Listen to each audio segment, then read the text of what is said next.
துறையில் படக்கதைகளை தாண்டி மக்களை ஆச்சரியப்படுவது வேறொரு விஷயங்களும் இருக்கிறது தான். அதாவது அந்த படத்தினுடைய பட்ஜெட் என்ன, வியாபாரம் என்ன, நடிகர்களுடைய சம்பளம் எல்லாம் இப்பொழுது கோடியாக உயர்ந்து கொண்டே வருகிறது. ஒவ்வொரு முறை பெரிய நடிகர்களின் படம் வரும்போதும் இந்த விடயங்களை கேட்டு மக்கள் ஆச்சரியப்பட்டு தான் வருகின்றார்கள்.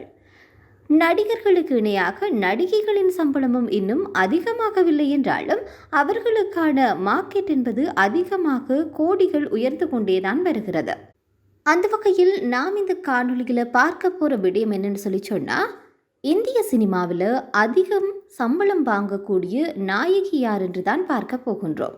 இந்திய சினிமாவை பொறுத்தவரையில் தீபிகா படுகோன் தான் 25 கோடிக்கும் அதிகமாக சம்பளம் பெற்று முதலிடத்தில் இருக்கிறார். அவருக்கு அடுத்தபடியாக கங்கனா, பிரியங்கா சோப்ரா, கத்ரினா கைப், அலியா பட் ஆகியோர் 20 கோடி வரை சம்பளம் வாங்குவதாக தகவலானது வெளியாகி இருக்கிறது.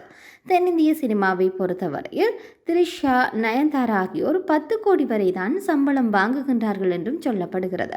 இவர்களுக்கு அடுத்தபடியாகத்தான் சமந்தா, ராஷ்மிகா, சாய் பல்லவி, பூஜா ஹெக்டே, மிர்னான் தாக்கூர், கீர்த்தி சுரேஷ் ஆகியோர் உள்ளார்களாம்.